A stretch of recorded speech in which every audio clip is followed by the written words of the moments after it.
All right. All right. All right. You know what I always do? Come on in. Come on in, haters. You have to invite them in first because when they're here, you don't have to worry about it anymore. I'm excited today. We have one of my favorite friends, one of my favorite dancers from the STL, Daryl DMac Sandos, is in the house today. Whoop, whoop, whoop, What's whoop, up, whoop, DMac? whoop. What's up? What's up? What's up with the T? Tonya, Man, Reed. it's time to bring you in to get your backstage with Tonya, telling us how the backstage goes with entertainment, dance, creativeness, all the creatives. Tell the people a little bit about yourself. Well, my name is Daryl DMac Sandos. I'm a dancer, choreographer, artist development coach.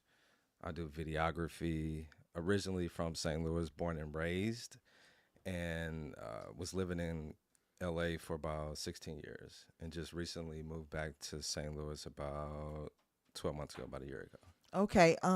First of all, D Mac was one of the first hip hoppers that pulled me over to the hip hop side. I was a jazz kid, and I remember.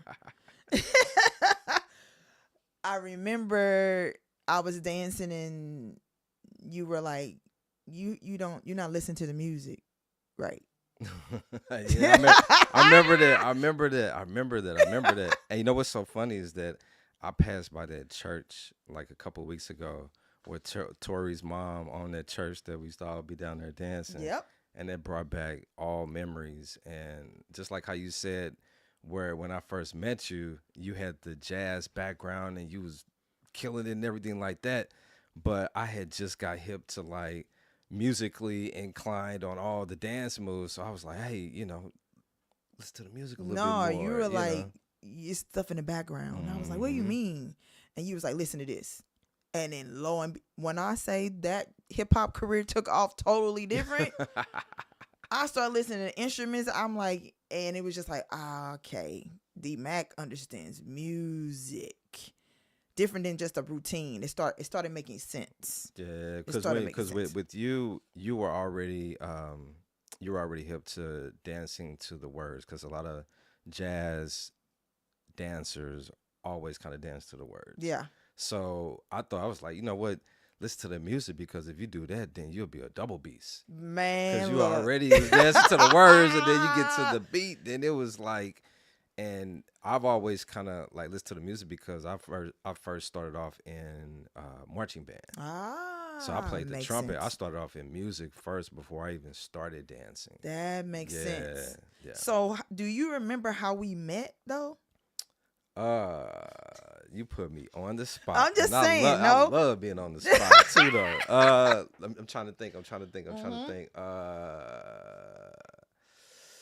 You gotta refresh my memory. Okay, so Kentrell Williams, Playboy, yep, was teaching at Phyllis's studio, and I think he invited y'all for rehearsal, and it was you, Jabari, Kentrell, and y'all were in there practicing, and I was in another room, and I came in, and I was like, "What are y'all in here doing?" And Kentrell was like, "You can't be with us. We Playboys. It's only all boys."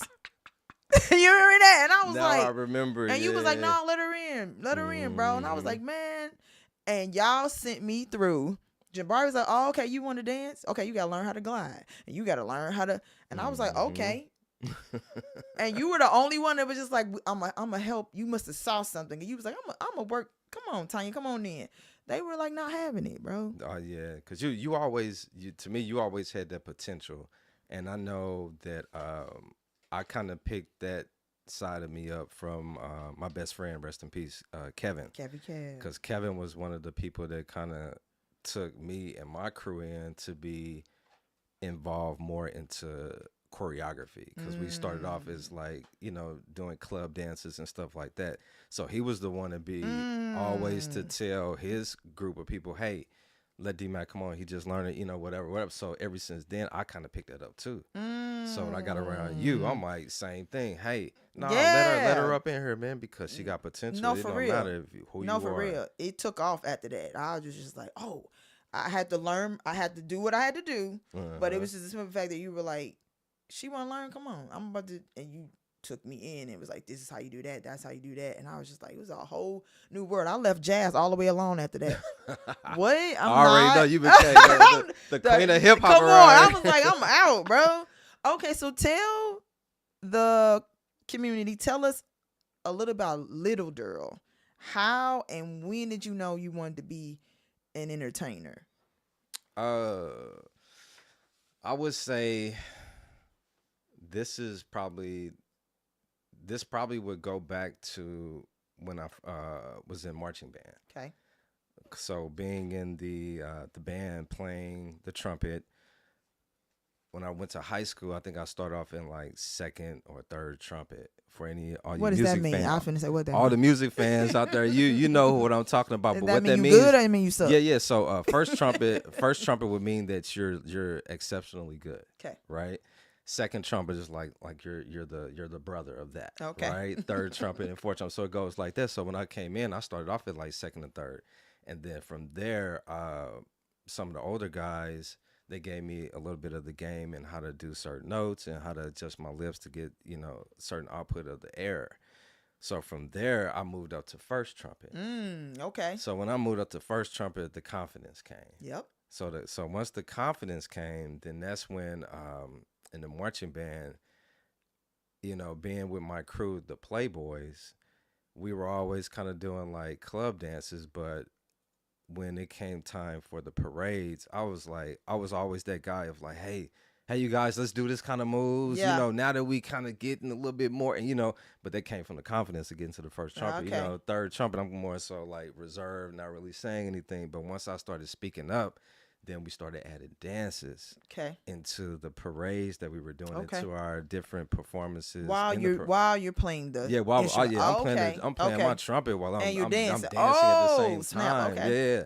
So by doing that, all these different parades is what made me want to create this hunger for entertainment, wanting to be into the spotlight. And that whole vibe. So the name, the Playboys, I mean, we all know what that word means. Is y'all were players? Like what is that? Well, actually, the Playboys kind of came from several of us were kind of like-minded as far as dance-wise.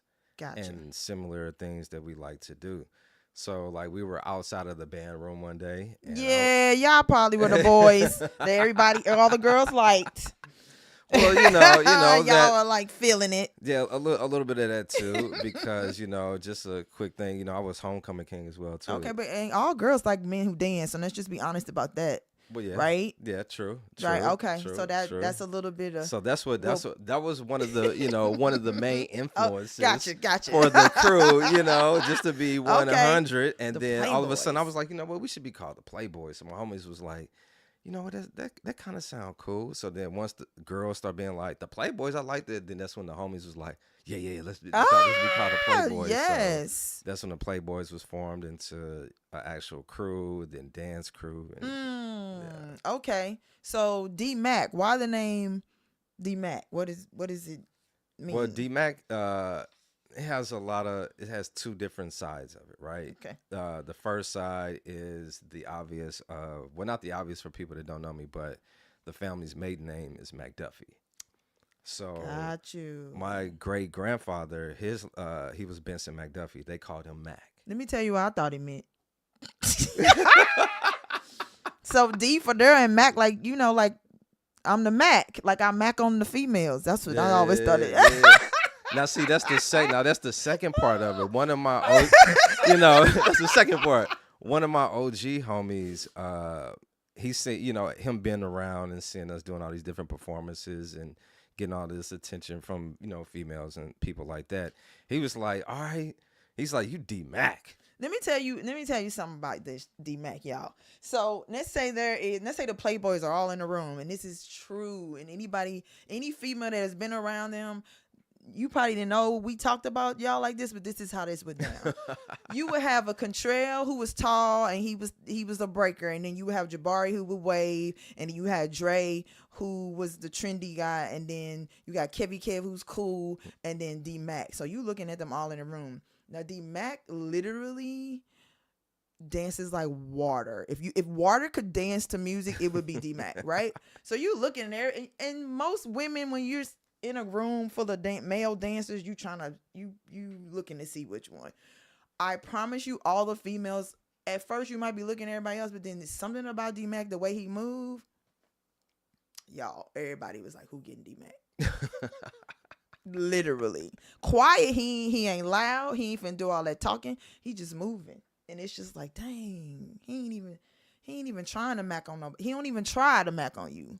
So that's what's funny about the word DMac. It's just like he just in there dancing. Everybody else trying to get your number. What you doing tonight? Nope, DMac just none of that. It's like, hello, it's the total opposite. You DMac, you like, oh, this guy finna come here and talk to everybody. Nope, not even like in that. His own lane, and that made the girls want to know more about him. That's so funny. Okay, so you said you were on the north side of St. Louis? Yes. That's where you lived?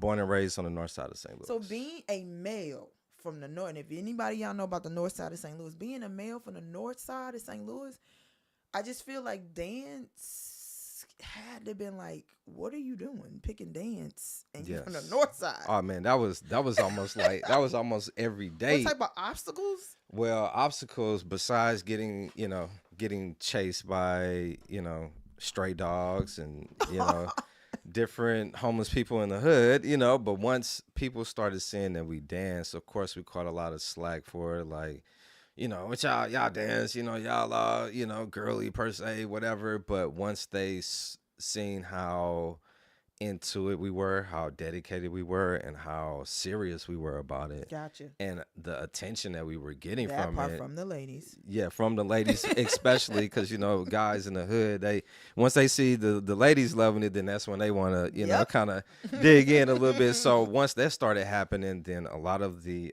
guys in the hood that I knew, they started accepting. That's what's a lot of us that danced. So anybody that danced that was a part of my crew, when they came into the neighborhood, they didn't have to worry about anything because they knew when they was coming on Labadee, they was coming to my house. So you could be white, black, Asian, female, white, pink, black, whatever. You coming to my house, then you had a certain kind of respect because they knew what we did. Nice. Did you learn your dance skills in a studio?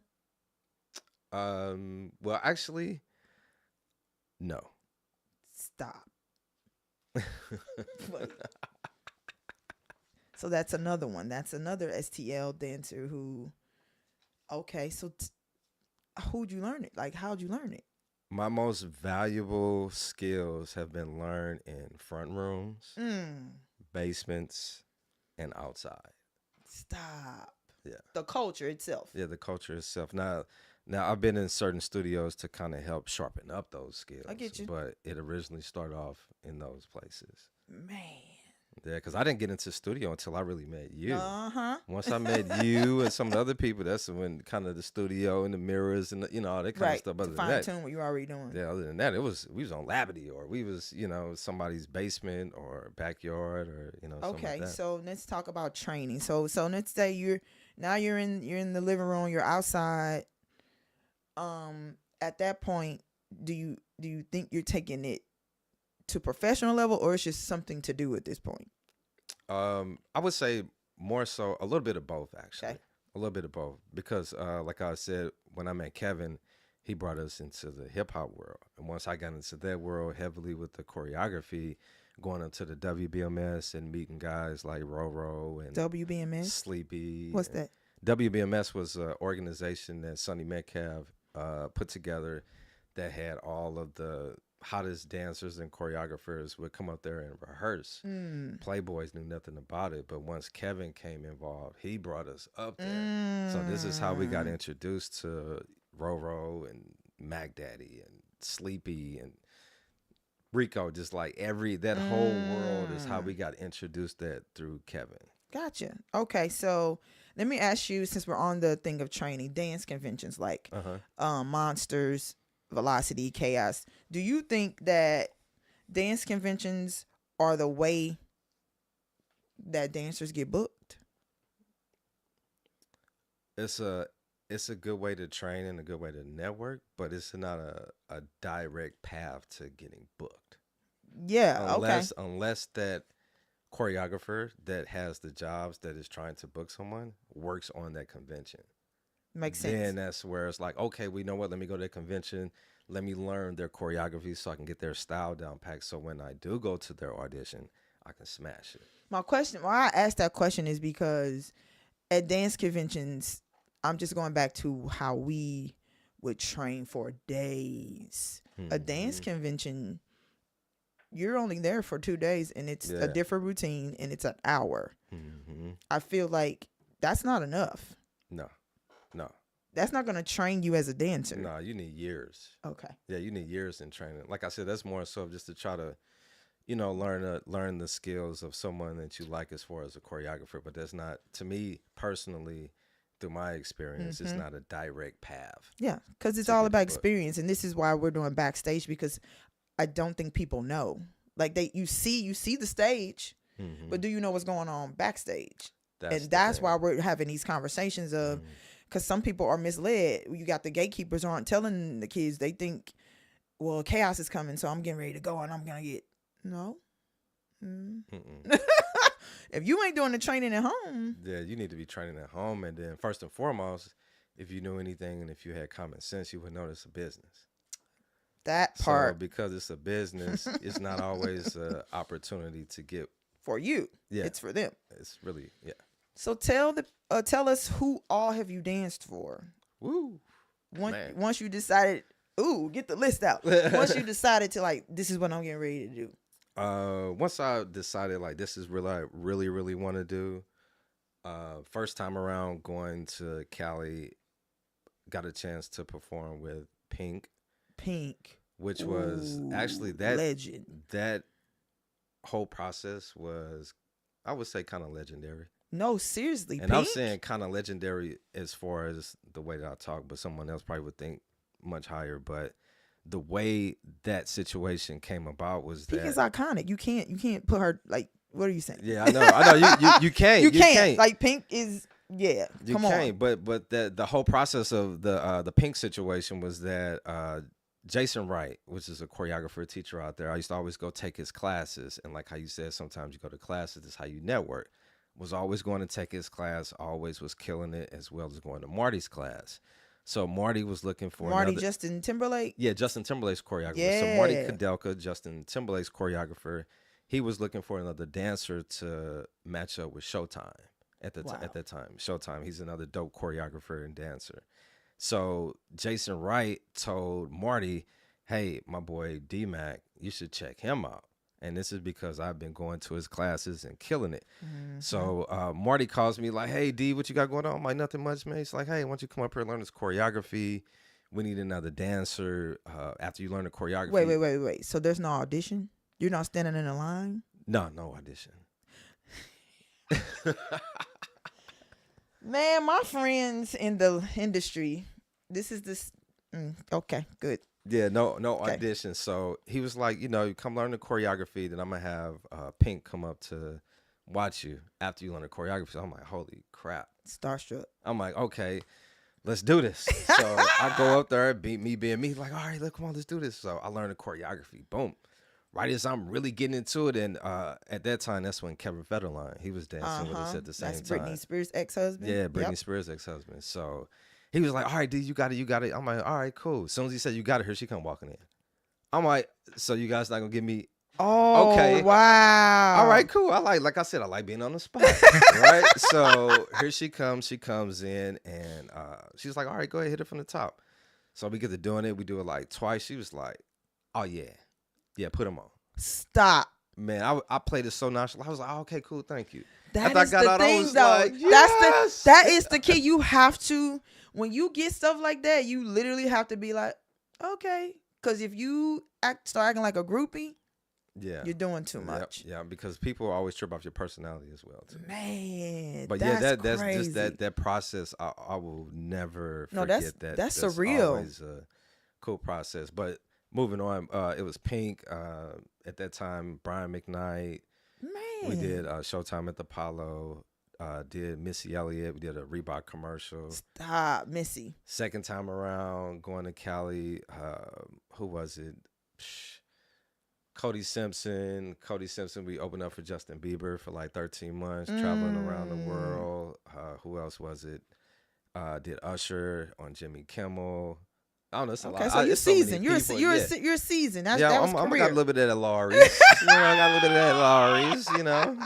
So when you said you went on tour with Cody Simpson. Yeah. How does one book a tour? Like, what is that process? Does it just take classes and boom, somebody likes you and you go? Well, yeah, you take lots of classes and you want to try to find a crowd of people that you feel like that you can mesh with.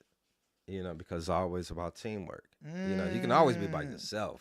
But when you have teamwork, that's how you really start. Because they need to see that you can work with other people. If you can't work with other people, then you'll be a one and done.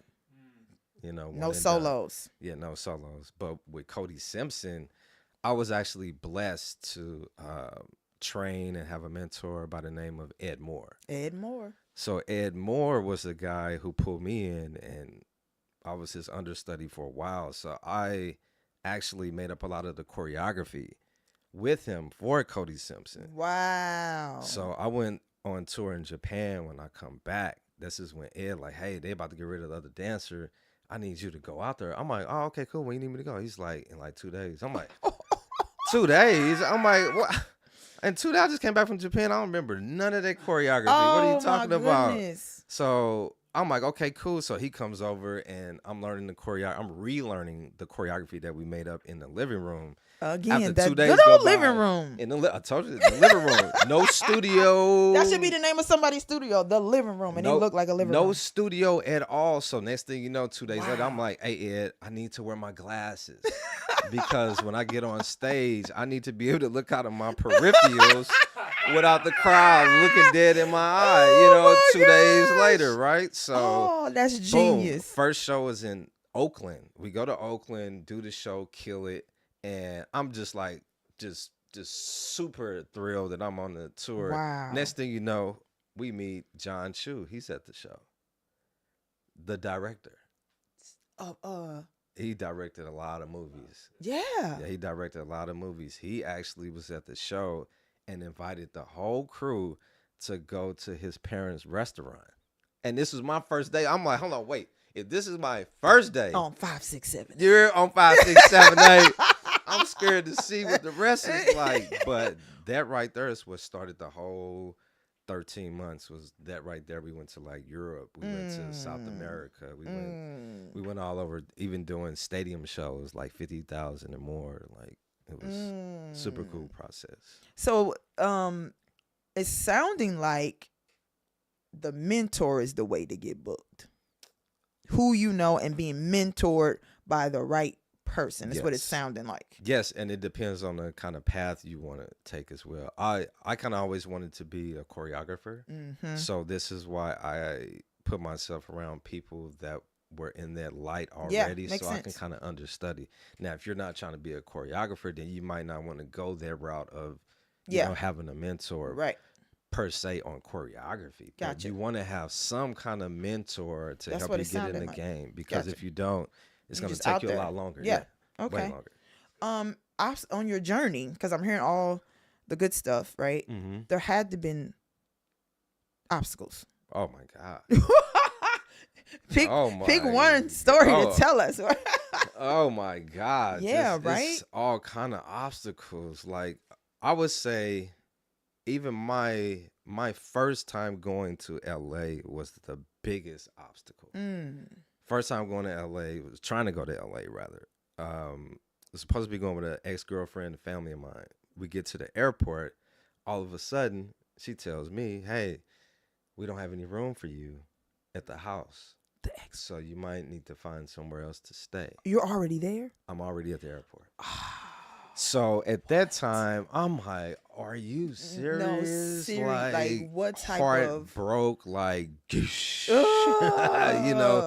So I had to get it together mentally. I was like, should I stay here in St. Louis, regather my thoughts, try to go another time, or should I just say, you know what, let me just go ahead and go. We gonna figure it out outside the airport. We gonna figure it out. Get my butt right back on the plane and get back to St. Louis. So I was like, you know what? forget it, I'm just going ahead and go. Yep, And see take what that happens. risk. Soon as I took that risk, my homie, well, the homie that I met at that time, Rico. I haven't seen Rico in years. Rico from St. Louis? Rico Bear from St. Louis. They used to dance Michael with Michael Jackson. Jackson. Stop. Yeah, I used need to to dance get with Rico Michael on this Jackson. podcast. So as soon as I made that decision to go anyway, just to try to be curious, he ends up walking past. Stop. Right as I make that. Ooh. That was the biggest G-O-D moment. G-O-D. And trying to outcome, the obstacle situation, right? So he walks past. I'm like, Rico. He's like, D. So we talking. He's just got through performing in Korea with Michael Jackson. I'm like, just asking him questions so I get to tell him about my situation. I'm like, hey, I'm supposed to go down there. And you know me, I always keep it real, Yep. So I'm like, hey, man, people play me, trying to go down there. He's like, man, just come stay with me. I was like, oh, okay. I'm like, okay, cool. So what flight you on? Man, tell me why he ended up being on the same flight as me. Yeah, it was meant to be. We were on the same That's what's up. flight. That's what's up. Fly to L.A., get to his house. We at his house, chopping it up. Next thing you know, Cliff calls me. Cliff was... He name dropping on y'all. Y'all better know St. Louis represent, bro. Kids, if you don't know these names, do your Cliff homework. McGee, Cliff come on. McGee. All right, so Cliff, he hit me up. He's like, hey, what's up, D? You in town? I'm like, yeah. So he was staying over at Ro's house. And Ro and Sleepy was on tour with the Backstreet Boys for like 12 months. So he had the house to himself. So he was like, oh, they played you like that? Man, just come stay with me. I was Love it. Okay, cool. I'm on my Love way. it. That was the biggest G-O-D moment that started off my career. Stop. If that never would have happened. If you would have stayed home. I wouldn't even be here. Man, y'all better look. Risk on yourself. If you gonna gamble, you better gamble on yourself. You're gonna bet on anybody. That's what I'm always betting on myself. Dang, that's amazing. I can't let myself down. You feel me? The hardest part of touring. Is there even a hard part of touring? Yeah, of course. Okay. Several hard. Because everybody thinks it's just glitz and glamour to be on tour. Of course, it's just like Instagram. Everything's glitz and glamour. It's just, that's the Instagram. The highlight reel. It's the highlight reel. But no, the obstacle is your rest. Your rest is you going from city to city. What me personally, and I'm pretty sure other people out there as well, especially when you're doing international shows, you're flying from here, going across the flights are 12, 13 hours sometimes, and then by the time you get there, just depending on how it's set up, you a couple rehearsals here, whatever, or even so you ain't kicking it the whole time. I mean, you kick it a little bit. Oh, it's not just one big party. No, not one big party per se. You kind of, you got to work, right? Yeah, you got you okay. working, working. Okay. Because I was blessed to be more of like a on the road choreographer, so I kind of had to have my shit a little bit in order. Gotcha. Of course, party a little bit, but right. But your rest though, because you want to give 1,000% on every show. Because if you don't, then you get called out, and you might the be camera going home. don't lie, Oh, so the they're camera watching don't lie. footage. They're watching all They're of watching footage after every show, especially when you first start the tour.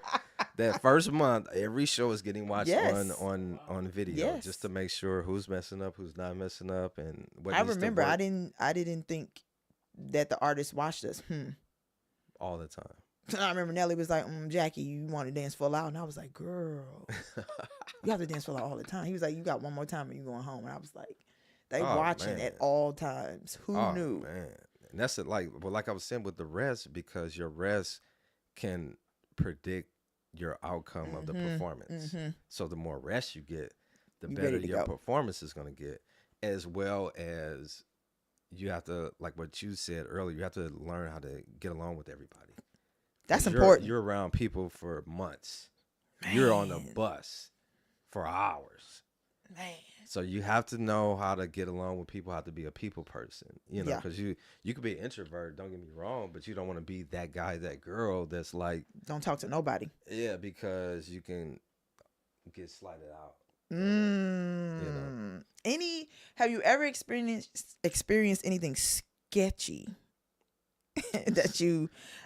Only reason why I say that is because dancers go through sketchy stuff, and we need to know how to navigate through some sketchy. Because it's the entertainment business. Let's just be honest about it. Sometimes people are sketchy. No, they are. Well, first and foremost, the sketchiness comes from when the talk about money all of a sudden gets silent or it becomes secondary. You know, because they always want you there for rehearsals. We need you there ASAP. We need you. But when it's time to talk about payment and money, it's all of a sudden we're speaking in a language that no one has ever spoken before. Oh no, you're not. Yeah. So what do you? So let's say that happens. Let's say, and I'm hoping it's not anybody that's iconic or anybody that's asking dancers to dance. I hope they know you need matter to of fact, pay. you know what? I'll give you an example while I'm thinking about, because Here we go. I come with the real. So on tour, and I'm not even gonna name any names. That's fine. Right? I'm on tour, and because I have a good relationship with this artist, I know the accountants, I know the manager, I know the label, I know everybody, right? Oh, wow. So I'm doing my own invoices, getting my own invoices. As soon as I turn on my invoices, boom, that Friday, money is always there, every single time. Okay. Almost About made they me feel like business. Nelly on that one video. I mean, on the interview, he said every single time the money is there. You know what I'm saying? That's how I feel. It's like every single time the money was there. So basically, anyway, fast forwarding it, the more the shows picked up, kind of start forgetting a little bit. I'm like, you know what? Let me get the agency involved. I'm not gonna say what agency I was with at the time, because I'm not a hater. I just like to tell the truth, right? Mm-hmm. So I was like, hey, can you guys handle my my payments and my invoices, because shows are it's a lot more shows. I'm kind of forgetting X, Y, and Z. They're like, sure, we got you. All of a sudden, once they start doing my invoices, my money start coming later. Ooh. You know what I'm saying? So I'm like, and the agencies are supposed to be about that money. yeah. And this is not to say all agencies are like that or Right. whatever, but I just noticed, and you said sketchy. So to me, I come from the hood. When money don't come on time, that's sketchy to me, right? 100%. So I hit up the agent. I'm like, hey, what's up? What's up with the money? Oh, well, the bank, in our account is going to take a little bit longer to kind of go through. I was like, oh, okay, cool. Boom, I called the accountant. Hey, my agent said that it was taking The time. show me state. You got to show me. Yeah, you got to show me. Like I Man. said, I keep it real. I'm not a hater. I just like to tell the truth, right? So I'm like, hey, the agent said that the money's taking longer, X, Y, and Z. She was like, that's weird because money is already in the account. I'm done. I said, oh, okay, cool, thank you. Boom, I hit him back. I'm like, hey, well, yeah, I just wanted to make sure that the money was going to be there, because I already talked to the accountant and she already let me know that the money was going to be in the account, X, Y, and Z. Oh, well, you know what? It actually does go through several different processes. But you know what? I just saw it hit the account now, so we're going to send it over. Sketchy. Sketchy. Why y'all playing with my money? Sketchy. So once I seen that, I was like, okay. Time to jump ship. I got to call these people. Just because that's your agent, just because that's your manager, call them, check for your money. Because we're the ones. It's business. That's beating up the bodies. That so part. It's like, I want my money. I'm in another country. I'm in another city. I want to get food. I need to pay bills. Whatever. You need to take care of your kids. Whatever. Right. Like, don't play with my money. So yeah, that's Dang. a sketchy that people need to kind of watch out for. Okay, so we're gonna do the opposite of that. Tell Sure. us one of your funniest experiences dealing with other dancers or an artist. Funny moments. Yeah. All right, funny moments dealing with a dancer and with this guy. I can't think of his name, but rest in peace, because I know he passed away a while ago. But we were on set of the Reebok commercial that I did. Okay. We're at this huge house in like Malibu. It has like a elevator. It has 3 floors elevator. The dude who owned the house, his name is engraved in the pool in gold. Oh wow. Has an inside outside bar for the pool and everything. Super extravagant, right? So we're dancing, we're doing what we do. Missy Elliot, she's killing it. Next thing you know, they just like, all right, action, boom. We go into full bop, bop, bop. Next thing you know, roosh, doosh. One of the dancers, I don't know how he slipped, but went head first into the pool. Oh no. Missy was laughing so hard along with everybody else. I was like, oh my God. It was embarrassing, but it was funny because he was laughing as well too. So Dang. It was just like, I wonder if somebody got that on film. Man, I bet you it's somewhere. I wish they did. Man.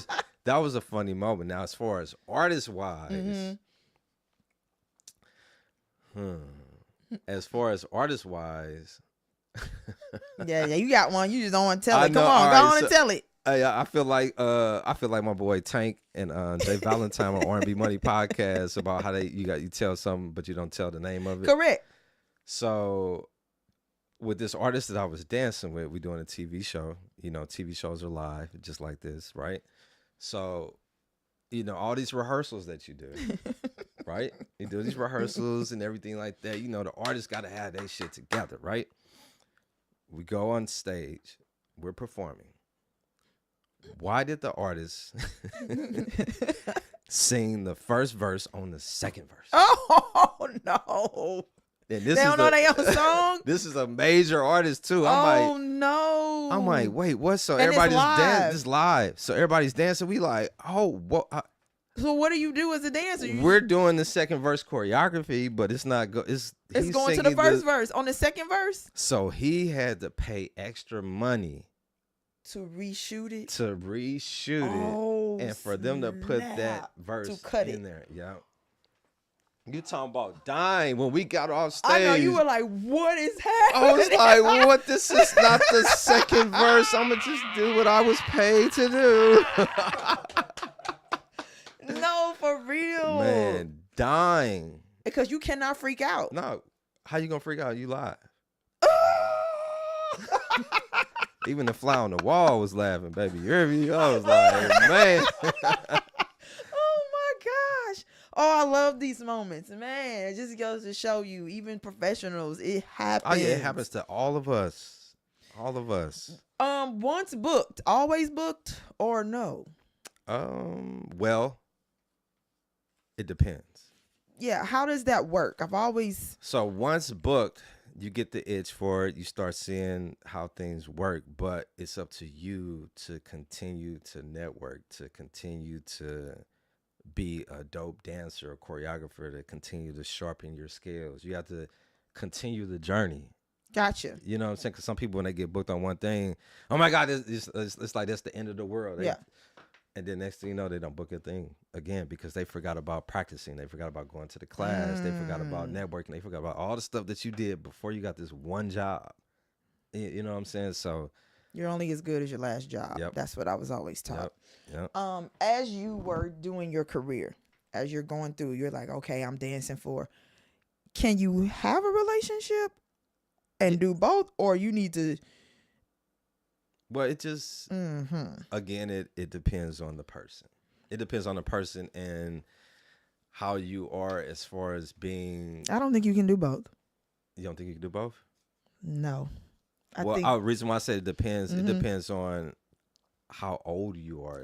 Okay. Too. Okay. And let's say when you started, you were how old?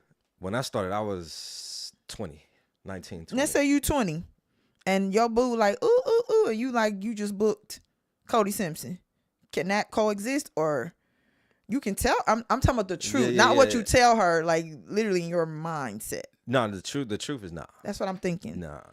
Because you got to be career oriented, right? You got to be career oriented, and most people at that age don't understand the business like that. Because your girlfriend's gonna get the significant other. I feel like they want to support you, but you gone. Yeah, you're gone. You're gonna be gone for months at a time. Girl or guy is gonna be like, "Hey, who you out with? You do this," and you just at the after party because everybody. That part. That's the ride back to the hotel. That part. You might not even want to go to the after party, but you have to. But you have to because you're with the artist that's paying you, so you have to go. But your significant other may not understand that. Okay, and let's talk about that situation. So, you're in the room now. Mm-hmm. You're in the room with the A-listers. You're at the parties. You're talking to the other dancers. You're in the Hollywood scene, but your significant other is not. Do you feel like that's gonna be a problem? Oh yeah, for sure. Yeah. If your significant other can't come around you and be in those rooms with you, then it's gonna be a problem. Yeah. Like, it's hard not to be. Because someone is gonna feel slighted. That part. Yep. Because you having a ball, you having a great time, and then how the industry goes is you can get in, but they're not giving you a ticket for somebody else to get in. It's just the dancers. There's not dancers plus one unless it's like a maybe black top, you might get a date for that. But if there's an after party, no. Oh yeah, nah. And then you're not getting in at 6 a.m. because the after party's to 3, and then you gotta. So it's just like it's just you hard. gotta be ready for it. So if you're young like that, it's hard because you finding yourself at the same time. You trying to, have a relationship and a career. It's I feel like the same thing with athletes. What's your favorite performance of all times that you've done, and what's your favorite performance that you've seen that you wish you were a part of? That's a good question. That's a good question. Favorite performance that I've been a part of. I would say with the Cody Simpson, actually. Okay. The reason why, it was only 2 of us. That's hard to do. Me and my bro, shout out Sir Charles. It was me and Sir Charles for the whole time, and then it was another dancer that came in. But me and him and Bieber had 12 dancers. No, I'm finna say that's hard to do. 2 people. Yeah, but me and him, you already know how I come, but you already know. But me and him, man, when I say gave it every night, even to where the Bieber dancers was giving us props, even Bieber himself was giving props. I mean, you have to love St. Louis dancers. That's just how it goes. Yeah. No, for sure. But yeah, that was one of my favorite performances. Reason why, my bad, 'cause I know I can talk, but reason why was because our intro was so sick. I've never seen an intro like that at that time, where we were coming out to James Bond, a version they did of James Bond with the live drummer. We were taking off our glasses in the mouth. We're dancing, like pulling up our tie, like killer. So that was like one of my favorite performances that I've actually been in. Favorite performance that I've seen that I wish I was a part of. Man, besides all of the Michael Jackson that stuff, part, but we just gotta get it out the way. Just get that out the way. Get that we out already the way. know. Besides all the Michael Jackson stuff, I would say maybe the Justin Timberlake stuff, actually, because he's nice. At that time when Justin Timberlake came out, it was, I don't know, his music was just fresh. Like all his producers, like Pharrell and Timberland, all of them, they were killing it. At that time, and Marty, he was in his bag. No, for real, he was in his bag with the choreo, and if I would have, oh my God, I would love to be a part of that one. So yeah, that's the one I would want to be a part of. I heard you say artist development. For people who don't know what that is, explain what artist development is, and do you think that they use artist development today? Hell no. I didn't think so. Hell no. I'm like, where is the artist development? If they use artist development nowadays, then the performances would be better. Yes. You would have more people going on tour. You would have a lot bigger response to people's performances. Now, artist development, I like to say artist development training, because artist development is a wide variety of things, right? It can be meaning the artist development training, which that I do, or it can be media training. It can be the vocal, everything is involved into artist development. But me, myself, personally, what do you do when you're helping? Artist development training. And what I do with that is I've actually learned that from, shout out to my OG Mac Daddy, long time ago. First started seeing him, and then picked up with Ed Moore, learned more from him. So being around vocal coaches is how you really start getting hip to the artist development training. So what I would do, me and my big brother Douglas Green, he's a vocal coach as well. What we would do is that I will work with the artists that we had doing exercises while they're singing at the same time. So I would create this like a workout plan for them to do. And it wasn't just a regular workout plan, like I said, because we had vocal coach knowledge. We would add in certain scales for them to do while they're doing these exercises that specifically make you use your diaphragm more. So that training allows you to have more stamina, more breath when you're on stage, because you need all the breath in the world to be able to hit the notes while you're dancing at the same time. Yeah, so we have so many different exercises to help out with the stamina, as well as we're doing media training, which is simple as coaching your artists how to answer questions. Yes. Right? Because you get interviewed, and the reporter can just try to get you all day, try to get you shady all day long, but you always have to.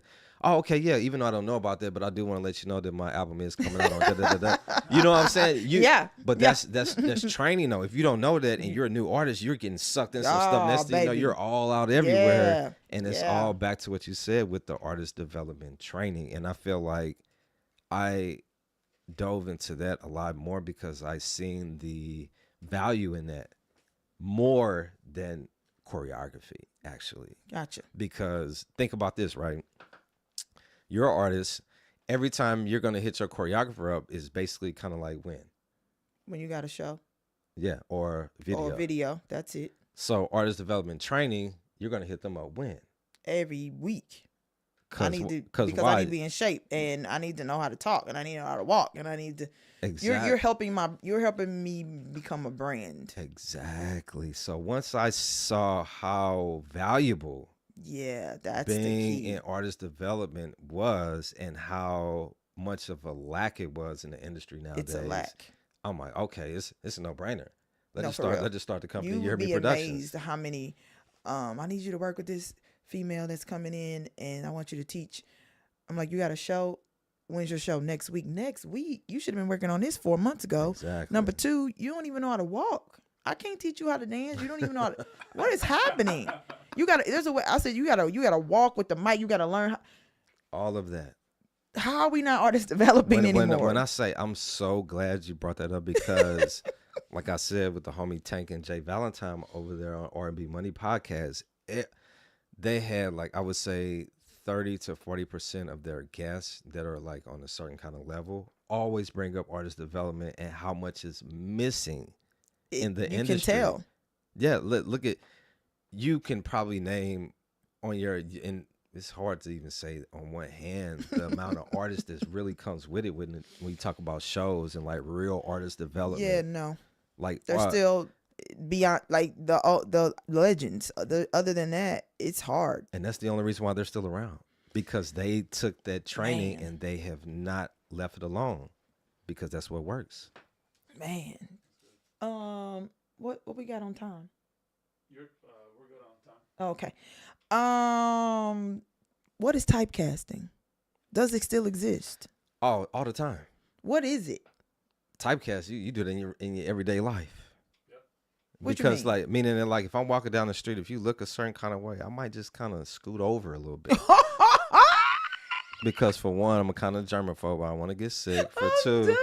For two, you never know, COVID, X, Y, Z. But that's just, I'm just saying that's in the life term. But typecasting in dancer term, audition wise, it's like, okay, we looking for a certain kind of look. All right, I know these dancers are good, but we need a certain kind of look. So the choreographer's like, okay, I got you. You looking at all these people, you like, dang, I know she's dope, but all right, thank you. You stay. Before they even dance. Before you dance, yeah. Is that coming from the artist or the label or the agency? Well, that would depend on how involved the artist is with their process on putting the videos together and stuff like that. If you're in the game longer, you probably have more of a say-so, but if you're new, you're not. Yeah, you're new. It's the label. It's more so like the labels or the management or whoever kind of came up with the idea for the video. But typecasting is always, Okay, now so let's go back old school when you actually used to have to audition. Is there like an academy for auditioning, or like I'm just like, how does one learn how to audition? Not necessarily to book, because that comes down to things that are out of your control, but of course, there's a certain way you need to audition. Yeah, no, right? that comes with repetition. Like, you just, like, for new dancers out there, go to any audition you can just so you can get a feel of it. And then you'll start learning the process, and you'll start seeing that, like, I don't think they will. It's more. I'm telling you, DMac, the ones who probably made it to the third round might take note. These ones that, thank you, they're like, Well, they didn't pick me. And you, how they picked it? I promise you, they're not paying attention to the ones who are making it. And then they're just keep going, and then they're not taking note, and then they're not asking the right questions. They're just like, they just don't like me. No, that's exactly what you just said. Asking the right questions. Okay. Asking the right questions can help you out in many different ways, meaning that, okay, you see the audition, instead of being so, oh my God, let me go to this audition. Yeah. Read the description. What are they looking for? Who is the artist? Who is the artist that you're auditioning for? And what is their genre of music? What is their genre of music? Like, yeah, we don't know those answers. What are the other dancers that they had? Like, do you feel like your vibe kind of fits with them? Their vibe, like, how do they dress? So you're not going in there looking like the skinny jeans guy when you're going in there and they have all big baggy and they're doing b-boying and stuff like that. You know, so you got to ask a lot of the right questions. Okay. Man. Okay. As in your way your career has gone, do you think St. Louis dancers has what it takes to get the talent seen on the national level then and now? I would say hell yeah to then and hell yeah to now. Yes. It's always. Yeah. You're not from as long as I can remember, and you know, I only been in the game for a little bit, but as long as I can remember, it was always an artist that had a dancer from St. Louis with them. Even to today. Even to today, it doesn't matter who you are. Somebody from St. Louis is going to end up in your camp. And not only in the camp, DMac, literally in the pocket. Yes. Oh yeah, in the pocket. Like either right side or left side. I promise you, it's a St. Louis dancer right there. Oh yeah, of course, because because as St. Louis dancers, we don't come to just, you know, one and done. We come for a stamp. You know what I'm saying? We're stamping. You know, you're not erasing. Yeah, we like to stamp. So yeah, we love to perform. I don't know where we get that from, but it is a blessing. No, it is, and that's why I love about, you know, St. Louis and the way that we train here. Even though we're all hard on each other and it's kind of hard here and all this other kind of stuff, but when you go into other environments, that work ethic that we have, that grit that we have, outshines other people when we get in other rooms. For sure. You know, not saying everybody. Right. But, you know, just to a certain It's been going, we're talking probably 5 generations now and there's another set of generations that's getting ready to come out, and it's just like, hey, keep it going. Take us through a rehearsal for a dance crew. Take us through a rehearsal for the play. Like, what happens the beginning to the end? Are y'all arguing? Are y'all throwing water? Are y'all cracking jokes?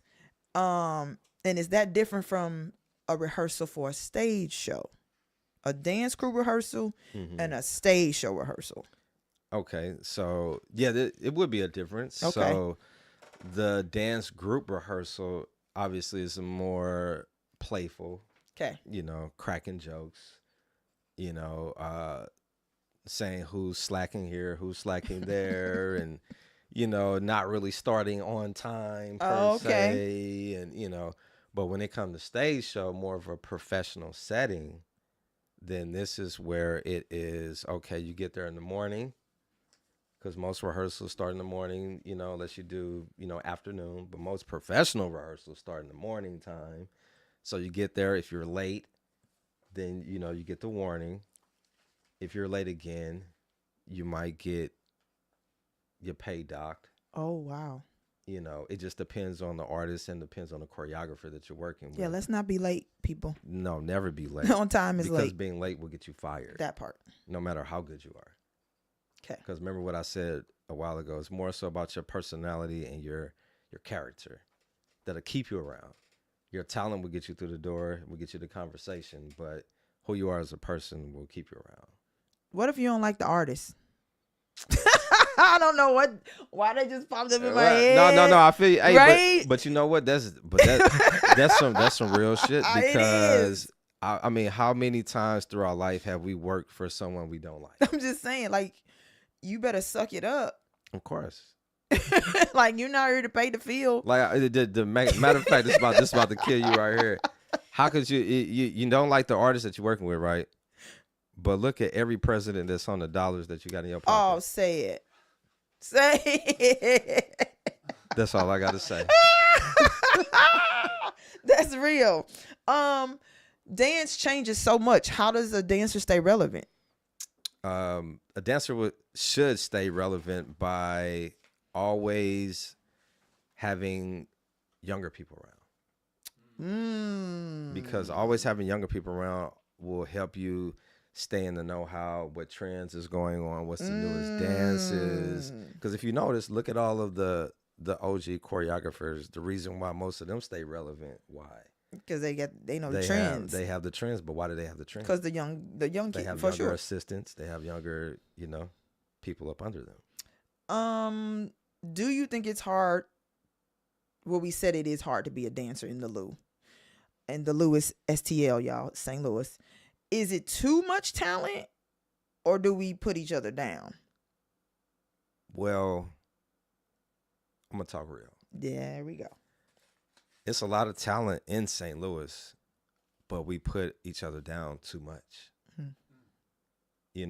And to take the ego and put it to the side is a hard thing for a lot of dancers to do nowadays. I don't understand why. Me either. Because we've been with some of the ones who let's work together. We've always kind of been like that, but yeah, because if you look at exactly what you just said, right, like how we're talking about as a dancer, with the artist anywhere you go, right? But it should be recognized more. For sure. But the reason why it doesn't is because we really don't stick together. Like, it's only some of us that stick together. Like, some of my OGs where I kind of picked some of that up from them where, boom, I get a job. I always tried to hire people from St. Louis. But I hired them in a different kind of way, more so of like opportunity and putting money in my homie pocket. Yep. Or opportunity and put money in her pocket. Yeah. That's how I was kind of raised and saw, so I always wanted to do that. But if we stick together more in St. Louis with the dance scene, oh my God. No, for real. Sure. We can take over. No, seriously. Really fast. Really fast. But it just is, but that's even with the culture as well too here. Yeah.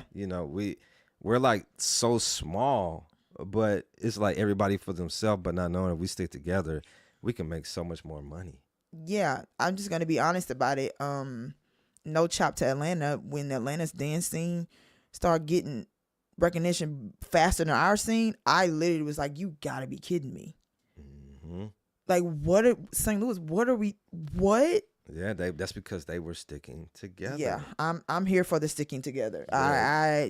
I've always been, and we've been like that since day literally. one. What are we doing we coming deep? What's happening? Yeah, that's tough.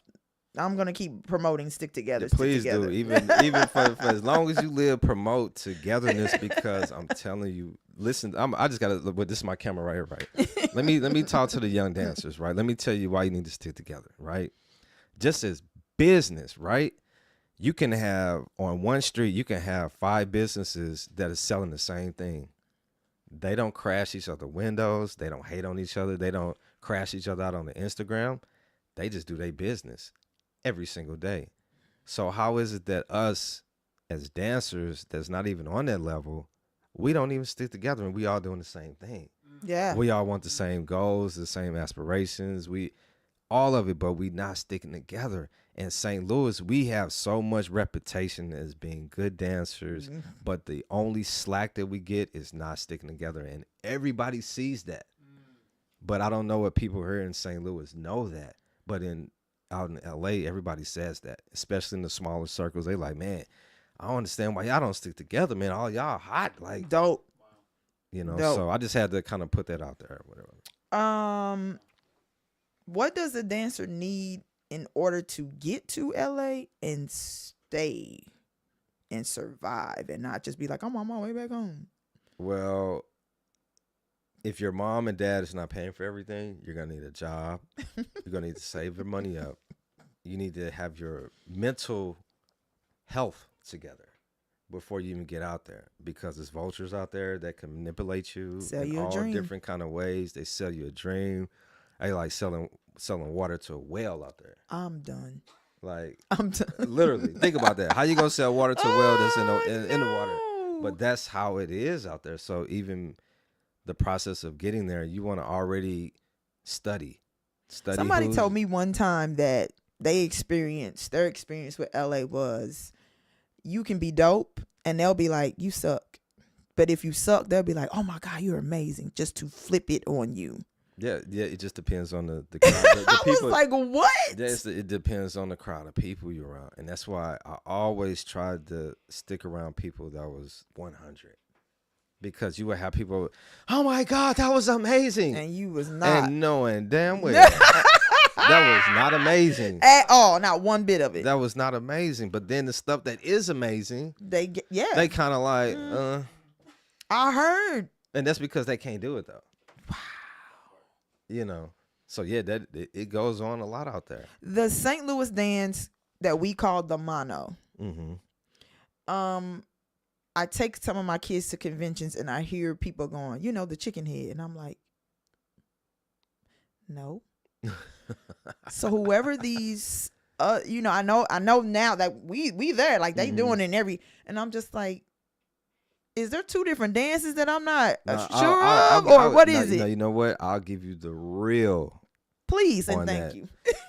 So the real on that situation is that I would say like back was like probably when Nelly came out with the Country Grammars, like 2000, 2001. We all was out there, doing the mono and stuff like that, and it started getting real trendy, and everybody wanted to start putting in their dances and stuff like that. But then I started noticing that it wasn't people that, well, I'll just keep it real.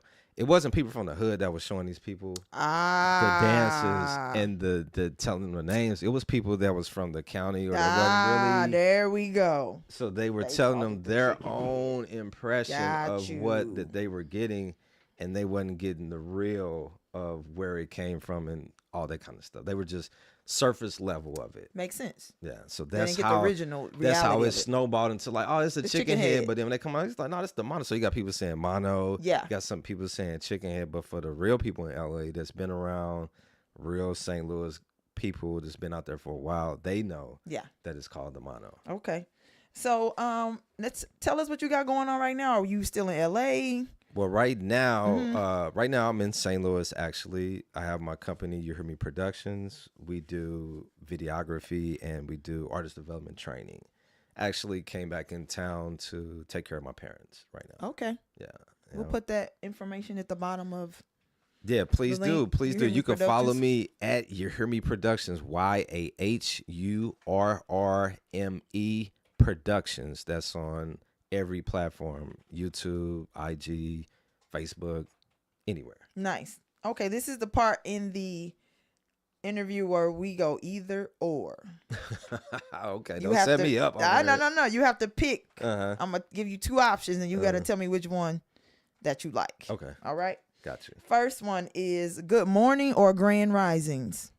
Good morning. Why? You don't like Grand Risings? Grand Risings just sounds superficial to me. Some people hate People like Grand Rising. You're like, what? Like Grand Rising. Just Good Morning. Where did that come from? Actually? I have no idea. Is it medieval? I don't even know what it means. And that's no shade to anybody that says that. Just me personally, I'm a Good Morning. Okay. Yeah. I was about to get Grand Rising kind of sound like you making biscuits or you getting an erection or something. This one talking about some Grand Rising over here. Grand Risings from the dead. Exactly. Okay. Drake or Kendrick? Yeah, I had to go there. You had to go I there. did. Uh-huh. Well, if you're talking about hip hop. I'm talking about whatever you want it to mean. Okay. I would say stumped. I would say Kendrick. Why? Only reason why I would say Kendrick is that in the genre of hip hop, I feel like Kendrick is a little bit more authentic on the hip hop. Okay. Business wise, I feel like Drake is a little bit better business wise because he can't miss. Well, he wasn't missing for years when it came to songs and stuff like that. It wasn't like he was the best. Right. It just he had his business. Yeah, yeah, okay. Music video performance or concert performance? Concert performance. Because the live energy that you get from the audience. The audience. Because you could do a music video and it's like 5 people in there and it's like the energy could just be super dry. So you have to kind of energize yourself versus being on stage. You got 50,000 people just throwing energy at you. Like you ready to. It's nothing like ready to give it all on the stage. You know? Michael Jackson or Prince? Mike. Just because you're a dancer? No, on a lot of different levels. I'm a Prince fan too because I'm a musician. Yeah. But Mike on a lot of different levels because the way that he trained, and once I found out like when he would record some of his songs, he would record laying down, sitting upside down, just to get all these different kind of textures and tones. Wow. So didn't know Mike, that. Yeah, Mike. Sing well or dance well?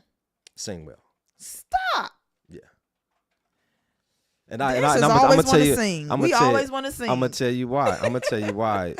Once I started working with artists that actually sang, and it wasn't just lip sync or whatever, I kind of navigated and always kind of stuck by artists that actually really sung for real. Like Usher is like one of the last OG artists that we have that actually sings.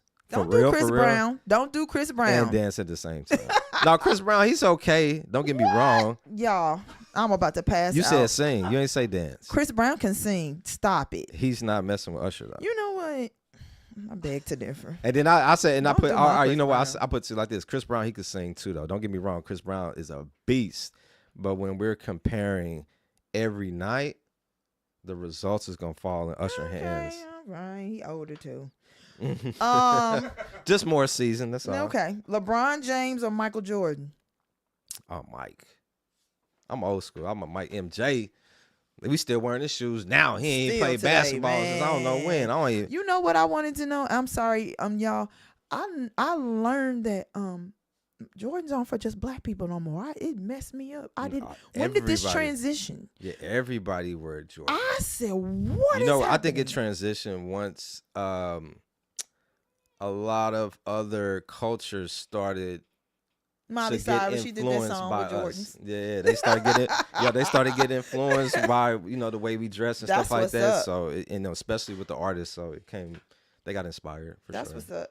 Dreadlocks or waves and a fade? Waves in the fade. That's what I told you. Yeah, Was gonna say waves dreadlocks. in the fade. Yeah. I said he not finna say dreadlocks. I can't. No, I don't want to. Incense and oils. Don't get me wrong. That's I cool. know. That's Yeah. your vibe. But Yeah. me personally, I'm more of Yeah. Okay. waves That's- and that's fade. Playboy. Playboy. Exactly. Facial hair or clean shaven? I would say both. I would say both. The reason why I say both because I guess it depends on how I feel. If it's summertime, take this off. Wintertime, give me a little, you know what I'm saying? You got served or stomped the yard? Ooh. Mm-hmm. I would say you got served. Mm-hmm. You Got Served had a lot of legendary dancers and choreographers in there. Stump the Yard was still cool too. Shout out to Dave Scott. That's another one of my mentors. But yeah, I would say You Got Served for sure. Yeah, I almost put breaking in there, but I was like, nah, I gotta bring it up. And I know it had stepping in it, but it's still Stump the Yard was dope. It still Stump was the Yard, good. no, Stump the Yard still was fresh. Now I didn't put on this other card, Chris Brown or Usher, but we already know what his answer's finna be, so we're gonna skip that one. Last question. Oh, we know what? I gotta go back to that. Okay. Cause I know you're I'm gonna gonna say not singer. I'm gonna say dancing then. Because you said no, just in general, Chris Brown or Usher, right? Yeah. I would say both. Okay. I would say both. The reason why I know I kind of shaded Chris on the singing part, that's just because of every night I feel like Usher can bust anybody ass every night singing. But Chris Brown is a beast at performing, at doing what he do. Fly brought me into one of his rehearsals and had me sit right in front of everybody and had Chris and all the dancers perform the Yeah song. So I'm sitting down, and ever since then, I became a fan. So don't get me wrong. I got you. Just Boy is a man. He's a beast. Yeah, I feel like he's the closest to Michael Jackson that we have right now. Like he's young, he's still like he's energetic. Yeah, like that's what's up. Yep. The last question is, do you eat spaghetti? Not anymore. You don't eat pasta? I eat pasta, but not spaghetti. What? Certain pastas like penne. You just got your black card revoked. Man, nah. Yes, you did. Nah, it's called my health card. Oh, okay. It's called my health card. When you did eat it, did you eat it with meat or no meat? Meat. That's what I thought. Yep. That's the consensus, guys. Because somebody eats spaghetti without meat. I said, I don't think black people do that. Yeah, we were raised with with meat, fish, right? I was raised in church, so fish fries that we had at that church. Part, spaghetti and fish. And spaghetti with the meat in there. Y'all, that's DMac, Daryl Sandos. Thank you so much. No, thank you, Tonya. I really appreciate it. And I'm really, really proud of everything that you're doing from the Dance Studio podcast, keeping the energy alive. Yeah. I'm proud of you. I'm proud of Red. I'm proud of anybody in St. Louis that I've known, getting to know, or anybody that's inspiring the kids. Please keep doing what you do because they are all you guys have right now. No, the kids. That's what's up. For Thank sure. you. See you guys. See you.